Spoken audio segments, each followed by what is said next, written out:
제가 마지막으로 보내드린 기사 한번 띄워주시겠습니까? 그 기사가 뭐 이런 거예요. D-1 막판 지원 유세 총력전. 저희도 오늘 6시에 근데 거기에 그냥 그건 그런데 아까 그 추석 때나 이때나 동북 벨트에 대해서는 많은 분들이 물어보더라고. 동구 벨트.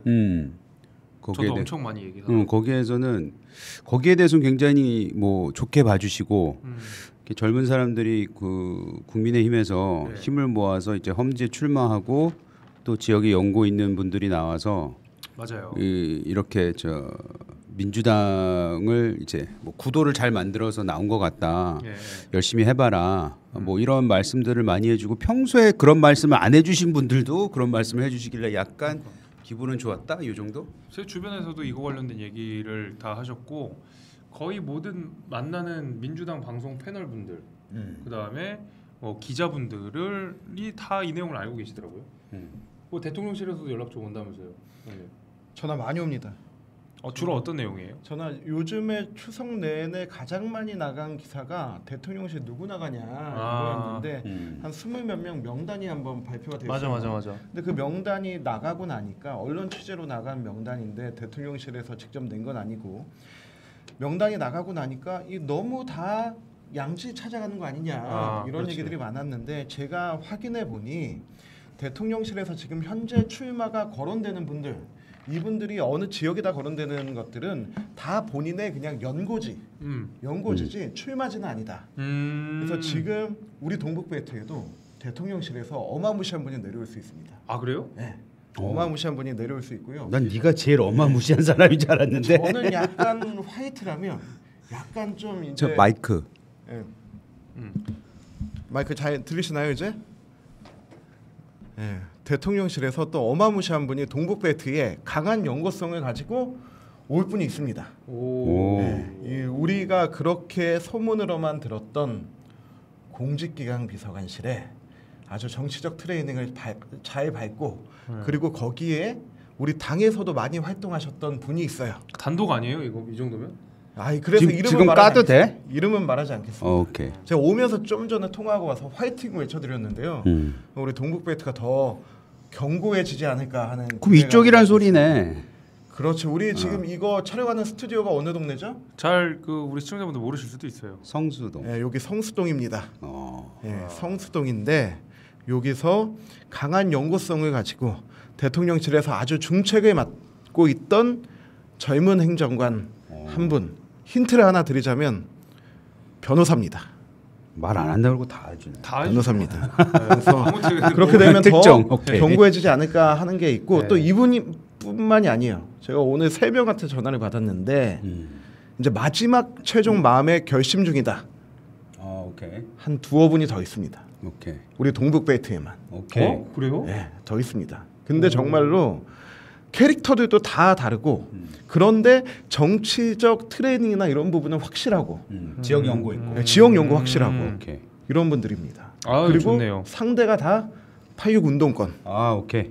그래서 이게 이분들이 좀 이제 확정하고 그러면은 여기 한 분씩 모셔가지고 좋네요. 같이 얘기를 나눠야 되지 않을까. 슬슬 이제 찬바람 부니까 이제 선수들이 몸 풀고 나오네요. 그러니까 테이블을 좀 큰 걸 더 갖다 놔. 진짜 선수들이 나옵니다.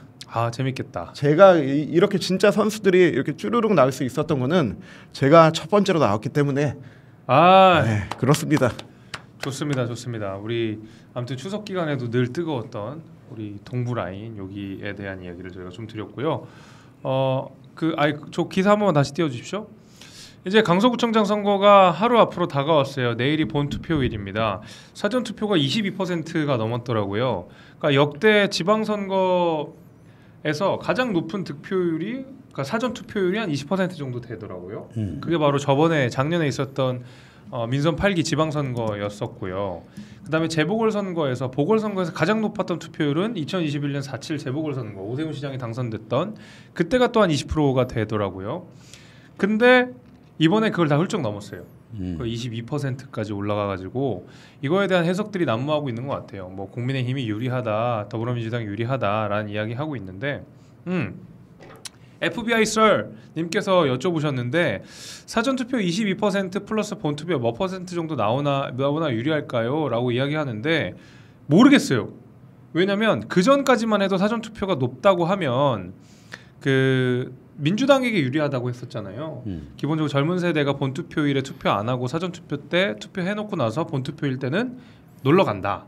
뭐 이런 공식들이 꽤나 성립을 했었는데 그 국민의힘에서도 그 윤석열 대통령이 당선됐던 대선 때도 그랬고 사전투표 독려 운동을 굉장히 열심히 했어요. 그래서 어르신들도 직접적으로 사전투표장에 가서 투표를 했던 그 전례가 분명히 있기 때문에 지금 당장 높다고 하는 것이 누가 뭐 유리하다 뭐 이렇게 분석하기는 좀 어려운데 데이터 자체로는 지금 강서구에서 민주당이 유리한 국면인 건 사실입니다. 근데 그걸 부인하긴 어렵지만 다만 그 지역 현안을 들고 오는 김태우 후보가 얼만큼 여당 프리미어를 얻고 그 득표를 할지 요 내용이 앞으로 관건이겠죠. 근데 사전 투표율이 높다고 해서 총 투표율이 높은 건 아닙니다. 그래서 사전 투표율이 높은데 본 투표율이 낮아가지고 다른 때랑 비슷한 때도 있었고 사전 투표율도 높고 본 투표율도 높아서 선거 결과 많이 달라졌던 대표적으로 21대 국회의원 선거 같은 경우도 있었고요. 아무튼 그랬습니다. 뭐 앞으로 내일 좀 어떻게 전망하십니까? 기사 내려주십시오. 어떻게 전망하세요? 결과 아니면 투표율? 뭐 둘 다. 결과는 지금 얘기하기는 좀 그렇고 네.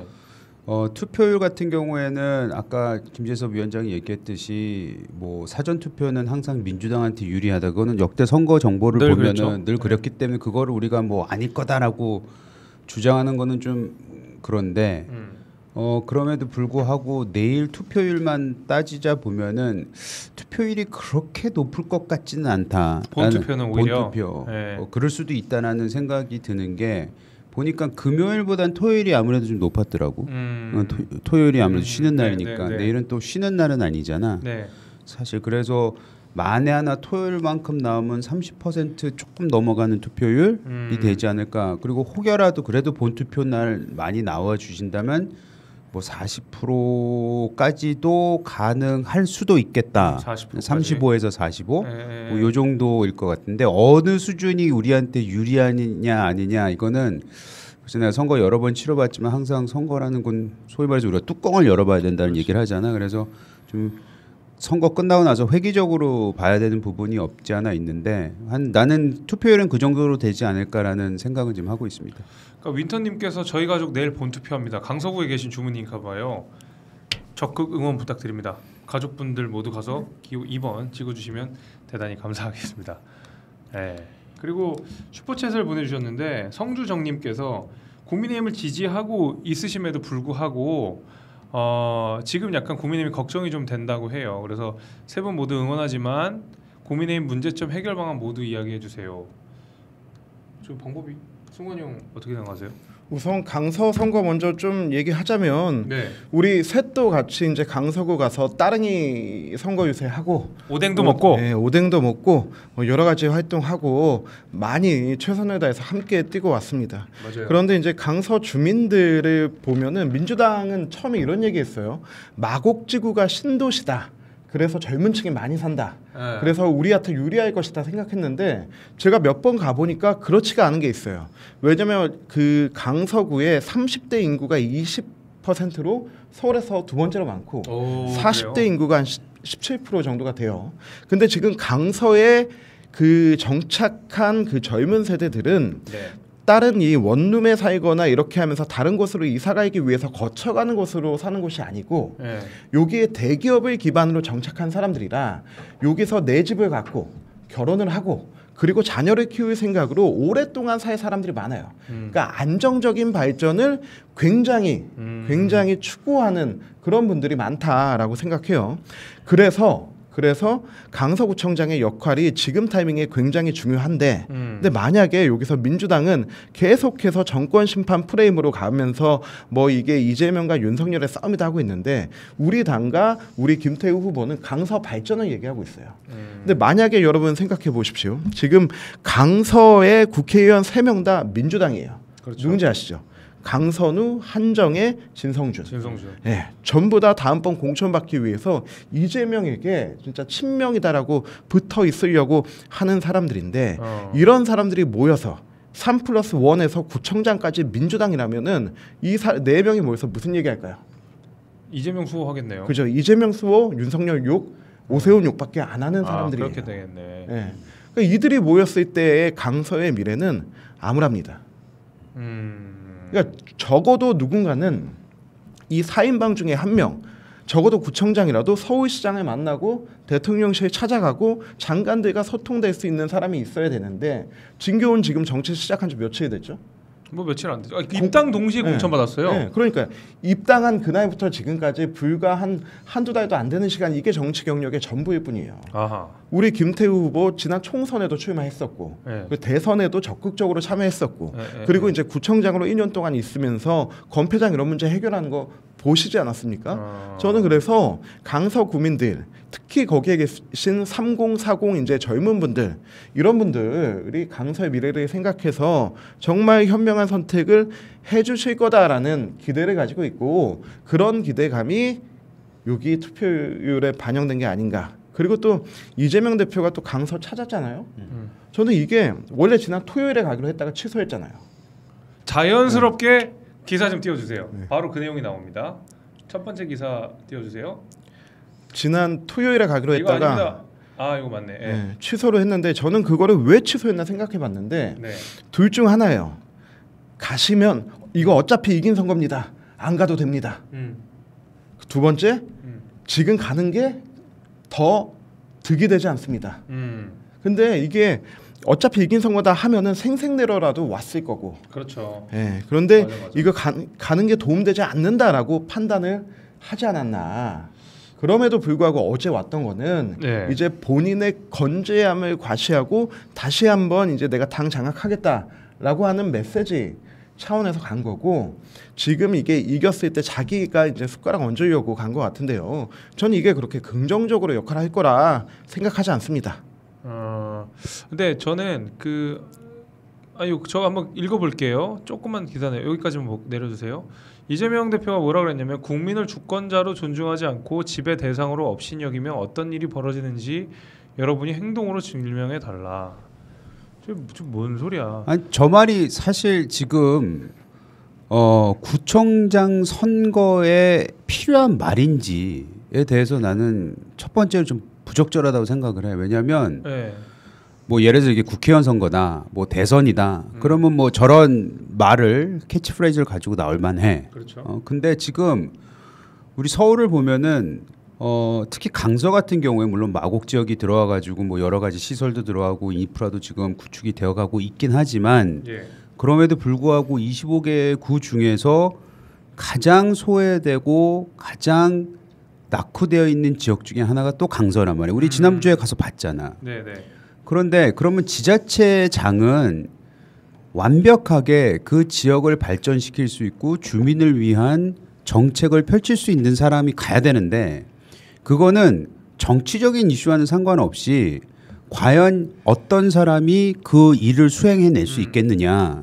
진짜 이건 강서 구민들이 뽑는 사람들이기 때문에 강서구를 위한 강서구만을 위한 그런 사람이 구청장이 돼야 되지 않겠어? 사실 그것이 지난 지방선거에도 반영이 됐던 거고 오세훈이 나는 대표적인 거고 또 그 외에 여러 구청장 선거와 그리고 시의원 선거들을 보더라도 그래 이제는 진짜 우리 서울이 발전할 수 있게 또 우리 구가 발전할 수 있게 좀 더 쾌적한 주거 환경 인프라가 됐든 뭐가 됐건 간에 그걸 할 수 있는 능력자들을 뽑았는데 이걸 자꾸 이번에 재보궐선거를 정치화시켜서 결국에 혹여라도 우리 그럴 리는 없다고 난 생각하지만 강서 구민들이 그 캐치프레이즈에 현혹이 돼서 만약 정치적인 판단만을 하시게 된다면 또다시 강서는 지난 수십 년간 민주당이 해왔을 때 본 것처럼 또 그냥 나락으로 빠지는 게 아닐까 나는 그런 우려는 돼.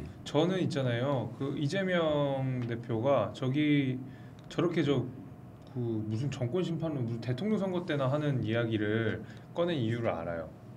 왜냐하면 기사 내려주세요. 그 보세요. 이재명 대표가 본인이 얼굴이 돼서 치른 선거는 지금까지 2개잖아요. 하나는 대통령 선거, 하나는 지방 선거. 원죄가 있다고요, 본인이. 그리고 나서 졌잖아요. 대선은 졌고 패장이 된 거고 그 다음에 본인이 개항을로 출마를 해가지고 그 양지 중에 양지라고 하는 민주당 입장에서 개항을로 굳이 비집고 가셔가지고 송영길을 밀어내고 뭐 밀어냈는지 뭐 어떻게 모르겠어요. 뭐 비켜준 건지 이건 모르겠는데 어쨌든 개항을로 가서 당선이 됐습니다. 그 다음에 지방선거를 치렀잖아요. 그러니까 지방선거 치르면서 당선이 된 거지만 저는 그걸 본 거예요. 이재명을 얼굴로 치른 선거는 민주당이 다 졌다. 그럼 이재명 대표 그 다음에는 지방선거 폭망하고 나서도 본인이 당대표로서 민주당을 잘 이끌었느냐? 아유 지지율 안 오르고 본인 계속 뭐 재판 가요, 뭐 검찰에 소환돼요, 뭐 체포동의안이 부결되네 마네 하면서 계속 내용을 일으키고, 그러니까 본인이 당대표 되고 나서 제대로 된 리더십을 보여준 적이 없잖아요. 한 번도 승리의 맛을 못 봤잖아요. 그랬을 때 근데 이재명 대표가 보기에 강서구는 해볼 만한데? 이거 여론조사 좀 나오는 것 같은데? 해가지고 본인이 이렇게 많이 지고 이렇게 무능한 리더십을 보여줘 왔음에도 불구하고 지금 강서구청장 선거에 엄청나게 의미를 담아가지고 앞으로 본인이 그 전에 본인이 치렀던 대선과 본인이 치렀던 지방선거 참패한 이 선거들을 뭔가 상쇄하려고 하는 여기에 의미를 최대한 많이 부여를 해야 내가 봐라 이재명이 이끄는 선거 이기는 거 봤지 이 얘기를 너무 하고 싶은 거예요 본인이. 나도 그 얘기에 저는 어느 정도 동의가 돼. 네, 저는 그 생각이 들더라고요. 어떻게 생각하십니까, 승환 형? 그 민주당의 대권 주자들 중에 지역구를 바꾼 그 대표적인 게 노무현이 있고 그리고 저는 이재명이 있다고 봐요. 아, 그러니까 노무현은 가슴이 웅장해지네요. 노무현은 부산에서 네. 계속 도전을 하다가 그리고 종로로 와가지고 정말 그 가장 험지고 어려운 곳에 와가지고 이제 본인의 뜻과 그릇의 크기를 보여줬어요. 그렇죠. 근데 이재명은 대선 떨어지고 자기가 시장을 했던 성남에 나갈 수 있음에도 불구하고 맞아, 거기 있었는데. 네, 거기 있었잖아요. 있음에도 분당갑. 불구하고 그냥 가장 쉬운 인천 계양으로 가면서 그것도 그냥 간 것도 아니고 있던 당대표를 서울시장으로 내쫓고 갔단 말이에요. 그렇죠. 저는 이게 그릇의 크기라고 보여지는데 그만큼 이재명 대표가 살고자 하는 절실함이 굉장히 큰 사람이다. 아, 이건 야비하다. 본인의 서바이벌을 위해서 민주당을 쓴다는 얘기인 거잖아요. 그죠? 예. 그래서 저는 이제 그러다 보니까 이재명 대표가 여기에 대해서 과도한 의미를 담고 있다고 생각이 되고, 그 아까 전에도 우리가 잠깐 얘기했지만 진교훈 후보가 입당 동시에 공천됐어요. 그러니까 정치적 경험이 전무한 사람인데 이 양반이 보니까 그 강서구청장 후보, 민주당 후보가 한 13명 있었다 그래요. 한 13명 정도가 있었는데 다 컷오프 날려버리고, 그러니까 뭐 한 2명인가 뭐 경선했다고 아니다, 경선 안 했죠. 안 했지, 한 4차례 회의까지 하고 그죠. 그리고 바로 내려 꽂았지. 그러니까 그러면 이재명이 했다는 소리거든요. 이거 사실상 그렇잖아요. 이거는 당 대표, 소위 말하는 당 대표의 오더 없이는 불가능한 얘기잖아요. 그렇지. 예, 당 대표가 강서구청장 보궐선거 나오자마자 본인이 야 이거는 무조건 얘 꽂아, 얘는 무조건 이거 해가지고 있는 힘을 다 써서 공천을 한 결과물이기 때문에 본인이 마무리를 치고 몸이 아마 달아올랐을 거예요. 어떻게든 자기 막 그 유세장 나가고 싶어 했을 텐데 본인이 벌려놓은 단식판이 있잖아요. 갑자기 너무 신나서 나가면 아유 좀 그렇잖아요. 쪽팔릴 거 아니에요. 본인도 몸이 아무리 괜찮아도. 그래서 저는 미루다가 원래는 뭐 언제 2시에 토요일 2시에 나간다고 하다가 뭐 갑자기 취소하고 뭐 엊그저께 밤에 어저께 밤이었나? 아무튼 나간 거예요. 그러니까 본인도 민망했을 거라고 생각이 돼요. 바로 나가고 싶었지만 시간을 끌다가 가서 10분 정도 하고 내려왔다고 하는데, 이재명 대표가 여기 과도한 의미를 부여하는 이유는 딱 그거라고 생각합니다. 실제로 과도한 의미를 부여해서도 안 되는 선거인데 과도한 의미를 부여해서 혹여라도 이기면 그 전에 본인의 무능함을 뭔가 상쇄시켜 보려고 하는 얄팍한 수. 저는 그렇게 봅니다. 이것이 과연 본인한테, 민주당한테 내년 총선에 도움이 될까? 글쎄요. 뭐 이기면은 우리가 잘해서 이겼다고 생각하지 않을까요? 내년 총선을 이 강서 선거 결과를 가지고 내년 총선을 뭐 생각하시는 분들이 많은데 저는 우리가 4년 전 이맘때를 한번 기억해 봐야 돼요. 4년 전 조국 사태. 4년 전 이맘때를 기억하면 조국으로 대한민국이 양단 났어요.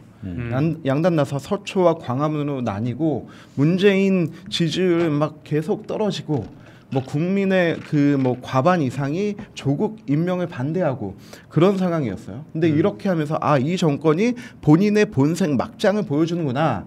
이제 다음번 총선은 정권 심판론이다. 막 이렇게 났어요. 그러면서 막 우후죽순 그 신당 창당 얘기가 막 나오기 시작하고 그렇게 돌아갔어요.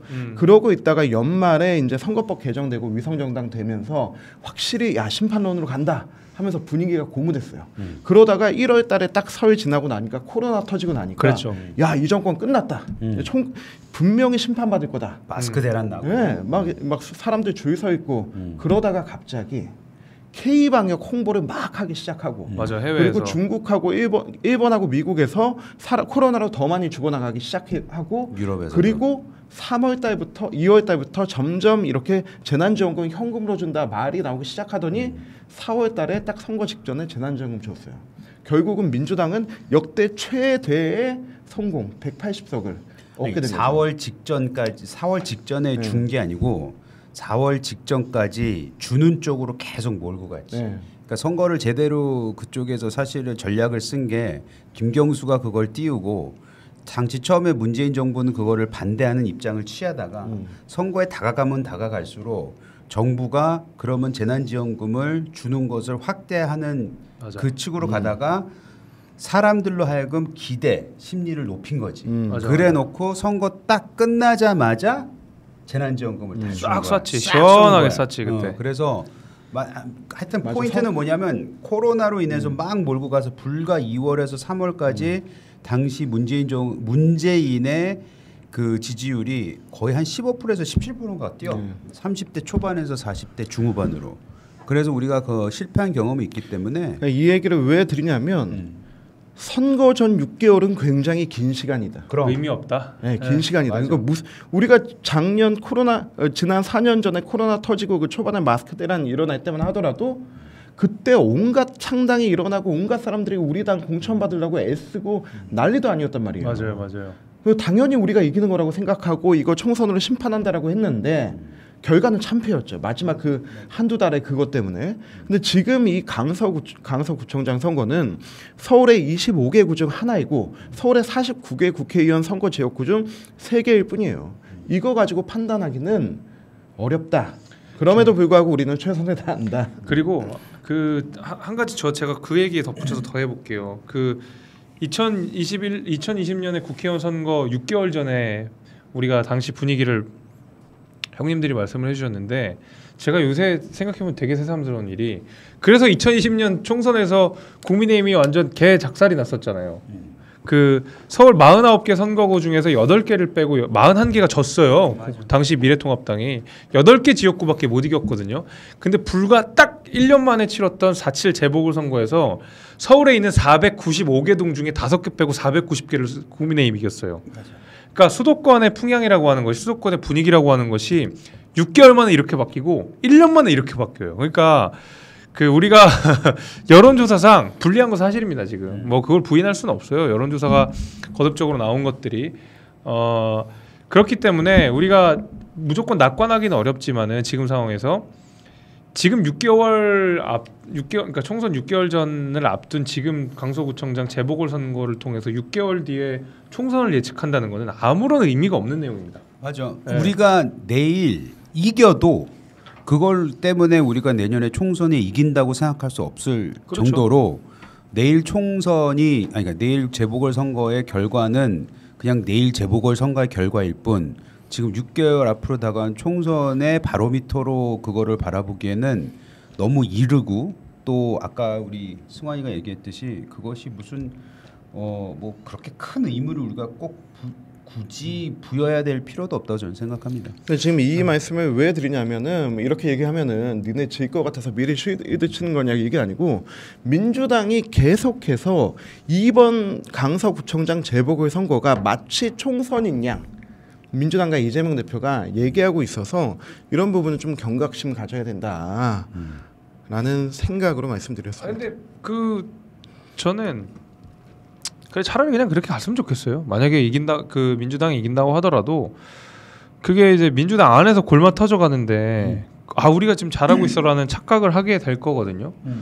그러면 우리 입장에서는 좀 땡큐죠. 아니 그리고 우리가 21년 재보궐선거로 돌아가 보자고. 그때 처음에 재보궐선거가 해야 될 상황이 생겼을 때 네. 그때 내가 기억하기로는 정확하진 않지만 박영선 그 후보가 압도적으로 1위였을 걸? 맞아요. 이기고 있었어요. 게다가 오세훈 시장은 뭐 3%대인가 뭐 한 자릿수였어. 맞아요. 그때 뭐 출마 선언도 안 했을 뿐만 아니라 그런데 악재도 많았고 그게 불과 4-5개월 만에 이렇게 바뀐 거 아니야. 그래서 지금 현재 이제 6개월 남으면은 사실 우리 같이 이제 선거를 내년에 뛰어야 될 사람들은 어느 정도 조바심이 날 수 있을 만한 그렇죠. 그 정도의 시기이긴 하지만 선거 이제 전체적인 정치 스케줄을 보면은 6개월은 짧지만 매우 길다. 좋습니다. 그걸 얘기하기 전에 일단 슈퍼챗 먼저 읽어드릴게요. 김미숙님 3만 원을 보내주시면서 이승환님, 이재영님, 김재선님 세 분 꼭 힘내시고 국회의원 되세요. 아자아자 김태훈님 당선 이렇게 말씀해주셨고요. 감사합니다. 타구님 감사합니다. 얼마나 뵙니다. 강서구청장 선거 다 좋은데 국힘의 선거운동은 뭔가 눈에 안 보여요. 민주당은 사돈의 8촌까지 끌어다가 총동원하는 느낌인데 말이에요. 정치에 관심을 덜 주는 사람들은 민주당의 물량 공세에 넘어가지 않을까 걱정될 정도예요. 저희가 어려운 구도입니다. 어려운 바치고 어려운 구도고 일부 이제 댓글에서 말씀을 주셨던 것들도 이제 후보 내는 문제에 대해서 비판하신 분들도 있어요. 저도 뭐 그분의 의견 동의를 하는 부분이기 때문에 그럼에도 불구하고 제가 이제 선거 자체를 그냥 객관적으로 예측한다고 한다 그러면 어렵고 열악한 상황인 건 사실이지만 강서구라는 어떤 특징적인 지역구에서는 여당 프리엄이 먹힐 가능성도 여지가 크다라는 말씀을 그래서 제가 계속 드리는 거예요. 그러니까 그 선거는 어쨌든 내일 우리가 나오면 목요일 한 번 더 분석하기로 하고요. 제가 재밌게 보는 거는 이런 거죠. 두 번째 기사 부탁드리겠습니다. 이거예요. 이게 문제예요. 이재명이 어저께 어제였나요? 그전에 아무튼 밤에 나와가지고 유세를 했습니다. 본인이 굳이 지원 유세를 해요. 아픈 몸을 이끌고 아픈지 뭐 힘이 없는지 와서 하는데 자 그러면 바로 그 전에 있었던 재판은 건강상의 이유로 미루려고 그랬거든요. 근데 건강상의 이유로 재판은 미루는데 저 구청장 선거는 지원 유세가 가. 그러면 이제 재판부 입장에서 검찰 입장에서는 뭐야 이 여시 꾀병하냐라고 하고 이제 호되게 조질 가능성이 좀 있다라는 거죠. 그래서 이제 이재명 대표는 본인 스스로 좀 자충수를 뒀다는 건데 지금 이재명 대표를 향한 혐의들이 많잖아요. 대북 송금, 대장동, 백현동, 그다음 위증교사 혐의까지 뭐 굵직굵직하게 이 정도가 있게 되는데 그거를 소화를 해내려면 한 주에 재판을 2개에서 3개 정도를 해야 된다 그래요. 많게는 3개를 정도 해야 되는데 우리가 뭐 토요일, 일요일은 당무가 없고 대개는 이제 월화수목금에 재판을 받으러 가면 그러면 실제로 3일 동안 재판받는 날은 당에 이틀밖에 못 나가는 거잖아요. 근데 공천을 앞두고 있고 총선을 이끌어야 되는 상황에서 이거 될까요? 이게 될까요? 나는 사실 우리가 추석 바로 직전에 기각이 되면서 영장이 기각이 되면서 뭐 위기다 뭐 이런 식으로 해가지고 사실 추석 민심 밥상이 그렇게 우리한테 우호적이진 아니었잖아. 그럼요. 냉정하게 판단하면. 근데 지금 추석이 지난 지 얼마 안 됐지만 지금 1년에 일어나고 있는 일들을 보면은 이재명 대표가 안 들어간 게 오히려 날 수도 있겠다. 굳이 따지고 이건 뭐 우리 쪽으로 굳이 이렇게 긍정적으로 해석하는 게 아니고 매주 한두 번씩 재판장에 가야 되는 이재명을 보면서 과연 소위 말했던 리스크, 사법 리스크가 해소가 안 됐구나라는 게 오히려 더 각인이 될 텐데 들어가 있으면은 그 부분에 대해서는 오히려 이게 민주당이 또 시끌시끌해지고 뭐 그러면서 정치적인 이슈가 덮을 수가 있는데 이제는 이재명 대표가 계속 나가면 나갈수록 그게 계속 화면에 잡힐 거 아니야. 그렇죠. 게다가 지금 우리가 사실은 위증 교사에 대해서는 얘기를 많이 안 했어요. 소명이 됐다고 했어요 재판부가. 근데 이 부분이 이제 재판이 이제 시작되면은 이 부분은 민주당한테 매우 큰 거 아니야. 그럼요. 사실 사법 리스크가 이재명 혼자만의 문제가 되는 게 아니잖아요. 그렇죠. 민주당의 전체적인 리스크잖아. 네.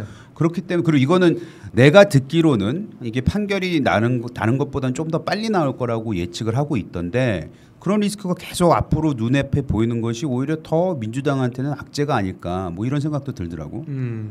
승환이 형 어떻게 생각하세요? 얼마 전에 이재명이 본회의 참석했는데 그날 속보가 뜨더라고요. 이재명 본회의 참석. 국회의원이 국회 본회의에 참석하는 게 속보로 뜰 정도로 우리가 지금 비정상적인 나라가 된 겁니다. 맞아. 오히려 이재명 대표가 재판 출석하는 게 더 정상적으로 보여서 뉴스거리가 안 될 정도로 그러네요. 재판 출석하는 건 당연하게 보이는데 본회의장에 앉아 있는 게 더 생소해 보이는 그래 낯서네. 이런 비정상적인 나라가 된 거예요. 민주당도 지금 이 리스크를 충분히 알고 있어요. 충분히 알고 있어서 지난번에 그 가결로 해서 그냥 빨리 이재명 리스크를 털고 싶었으나 이게 재판부의 판단으로 문제가 장기화돼서 네. 민주당이 오히려 더 그 난간에 봉착하게 된 것이다. 네. 이렇게 보고 있습니다. 근데 지금은 일단 이재명 대표가 병원에 있었고 단식을 계속해 왔고 네. 강서 선거가 있어서 민주당의 내부의 문제가 외부로 드러나지 않는 것인데 이제 민주당의 분열은 저는 가속화될 거라고 봅니다. 왜 그러냐면 얼마 전에 그 이재명 대표 원외 지지 모임인 더민주혁신회의에서 문재인 탈당하라고. 네, 막 문재인 탈당해라, 조정식 그 사퇴해라, 그리고 불출마 선언해라. 이건 뭐냐면 민주당에 있는 큰 기둥인 문재인 쳐내고 그리고 또 조정식이 5선의 사무총장 했으면은 네. 급이 안 맞잖아요. 네. 근데 얼마나 간절히 또 공천받고 싶었으면 사무총장을 했겠습니까? 음. 근데 조정식의 대표적인 이해찬계예요. 근데 이해찬 계마저 털어낸다는 거예요. 그때 예전에 유동규 본부장이 인터뷰에서 얘기했는데 정진상이 항상 그 고민을 이재명의 책사인 정진상이 항상 그 고민을 했대요. 우리는 정치적 계보가 없다. 호남도 아니다. 86 운동권도 아니다. 우리가 계보를 만들어야 된다라고 해서 찾은 게 누구냐면 김만배를 통해서 이해찬을 소개를 받습니다. 아하. 그래서 이해찬에 충성을 하면서 이재명이 정치적으로 계보를 얻었는데 그때 정진상이 유동규와 몇몇과 술을 먹으면서 이렇게 얘기했대요. 우리에게도 정치적 아버지가 생겼다. 그러니까 이해찬을 정치적 아버지로 삼아서 지금까지 진짜 커온 상황이네요, 상황. 네, 근데 지금 보면은 이제 거기에 있던 이화영 부지사가 누굽니까? 이해찬의 보좌관 출신 아닙니까? 그렇죠. 그래서 이해찬과 이재명을 직접 연결하는 중간고리인 이화영까지도 이제 어떻게 돌아설지 모르는 판이고, 네. 근데 거기에 조정식마저 내치게 된다면 이거는 정치적 아버지라고 부르는 사람에 대한 정치적 패륜이 시작되는 거예요. 저는 그래서 이제 민주당이 패륜이 아마 좋다. 강서 선거가 끝나면 저는 배틀로얄이 시작될 거라고 봤어요. 서로가 그러니까 서로를 죽이네. 왜냐하면 이게 그 지금 그 지난번 가결파 이제 비명계 40명 예. 그리고 돈봉투 20명 60개의 의석이 지금 나와 있는 상태잖아요. 그렇죠. 원애들이 이거 쥐고 싸우려고 엄청 애를 쓸 거야. 그래서 이원욱 의원 같은 경우는 이원욱이 이제 비명의 최전선에 서 있으니까 이재명 대표가 뭐 했어요? 가서 이원욱 지역구에 나오려고 하는 자기 특보를 병실에서 면회하고 힘내라고 해줬잖아요. 맞아. 아하. 이런 싸움이 시작될 거예요. 그래서 저는 이게 서로 죽이고 죽이는 배틀로얄일 거라고 생각했는데 지금 친명과 개딸의 힘이 너무 심해서 세가지고. 이거는 그냥 동족을 잡아먹는 카니발리즘이 될 거다. 저는 그렇게 자연스럽게 다음 기사를 열어주세요. 아주 자연스럽게 연결이 되었습니다. 자, 홍익표가 이렇게 얘기했습니다. 당에 도움 안 되는 사람 총선 공천 멋져. 안 돼 임마. 물론 여기서 당에 도움이 안 되는 사람이 누구냐에 대한 해석은 있습니다.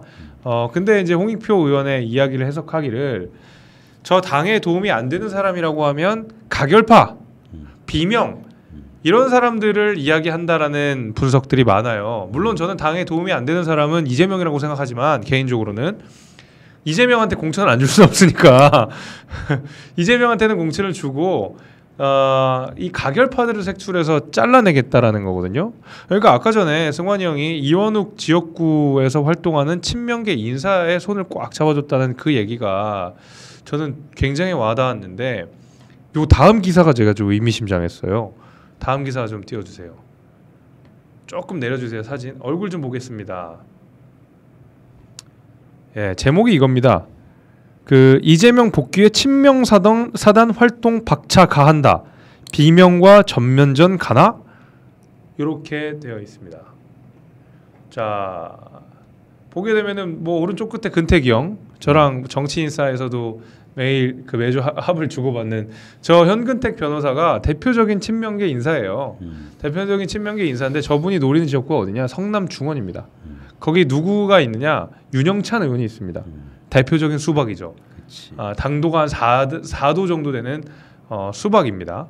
그래서 현근택 변호사가 지금 성남 중원에 간다. 근데 이분이 지금 그 어쨌든 이재명 대표가 그 영장이 기각된 이후에 힘을 받게 되죠. 요새 방송 나가는 거 제가 이렇게 자료화를 보니까 표정이 좋더라고요. 그리고 두 번째는 이경 대변인, 전 대변인인가 현 대변인인가 아무튼 그런데 뭐 이경 대변인 저랑도 방송 많이 했지만은 이분이 노리는 지역구가 어디냐면 대전 이상민 의원 지역구예요. 예. 부승찬도 제가 알기로 제주도 어디라고 알고 있는데 맞죠? 예. 그러니까 지금 보게 되면 이분들이 그 아까 전에 홍익표가 비워놓은 자리에 홍익표가 그 가결파를 대상으로 비워놓은 자리에 친명계 인사들이 적극적으로 들어갈 가능성들이 있다. 개딸들의 힘이 그렇게 세다. 지금 뭐 그런 상황이라고 합니다. 뭐 누가는 걸을 타선이 없다는 말씀도 해주셨는데, 예, 그렇습니다.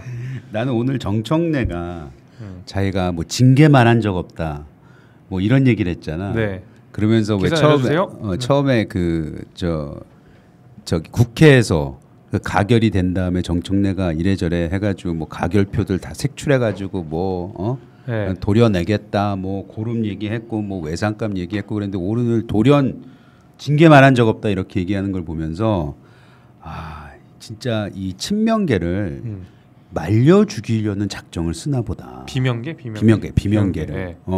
소위 말해서 자기네들이 이제 뭐 합의해서 뭐 잘 협조해서 뭐 이재명 대표가 무슨 뭐 저 큰 산을 넘나 큰 벽을 넘어야 된다 뭐 이렇게 얘기를 했지만 네. 말로는 그렇게 하고 지금 사실은 서서히 말려 죽이려는 그런 작전에 돌입했다고 봐. 네, 저도 차도 살인할 거라고 봐요. 그러니까 이재명은 항상 그 당내 분란을 일으켜놓고 본인은 정작 뒷짐지고 그냥 보고 있거든요. 항상 그래요. 보면 근데 지금까지 이재명 대표가 관련돼 있는 모든 의혹들 솔직히 말해서 다 남 시킨 거 아니야? 그럼요. 그리고 자기가 문제가 되면 그러니까. 자기는 난 뭐 모른다, 나 모르세 이런 식으로 나오는 거 아니야? 그 작전. 지금 이재명 대표가 지난번에 기소된 내용에서 그 소명된 이제 위증교사 빼고 나머지 두 개는 뭐 확실한 증거가 없다, 뭐 의심은 되나 하는 게 다 사람 관계에 대한 거였잖아요. 네. 근데 이재명 대표가 이 범죄를 저지른 이 사람과 나의 어떤 영익을 위해서 이걸 직접 했다라는 그거를 규명하는 건데 그걸 차단해내는 데는 천재예요. 다른 거 필요 없이 여배우 스캔들 사건 봤을 때 대한민국 국민 여배우 모두가 스캔들. 대한민국 국민 모두가 있었어. 그랬을 거라고 생각해. 저 김부선이 너무 절실하게 진실을 얘기하고 있어. 그리고 이재명은 고소도 못 하고 있어. 그런데도 불구하고 아예 모른다고 철면피처럼 끝까지 잘라내잖아요. 그 어디 뭐 점이 있고 막 지금 이게 똑같은 상황이야. 이 사람들이 이런 범죄를 저지르고 했던 게 이재명을 위해서 한 거고 보고를 하고 보고서의 결재를 받았다는 게 드러났다고 해도 이재명 나 아닌데? 나 몰랐는데? 난 모르는데요? 하고 이러고 있는 거예요. 그러니까 이거 진짜 뻔뻔한 거잖아요. 아니 사실 그 여배우 스캔들이라고 해야 되나? 네. 그 의혹도 우리가 지금 방송이니까 이게 비록 유튜브임에도 불구하고 우리가 말 못할 만한 여러 가지 내용들이 많이 돌아다니잖아. 있죠. 네. 근데 그런 것까지 그것이 그냥 한 40%만 30%만 사실이라도 어마어마한 거거든. 솔직히 말해서. 근데 그걸 우리가 얘기를 못해서 그렇지. 참 이재명 대단하긴 대단해. 예. 나쁜 쪽으로는. 그러니까요. 그래서 아마 그 친명 사단으로 민주당이 꽉 찼을 때는 아마 국민들께서 제일 먼저 저 심판하실 거예요. 저는 그렇게 보고 있습니다.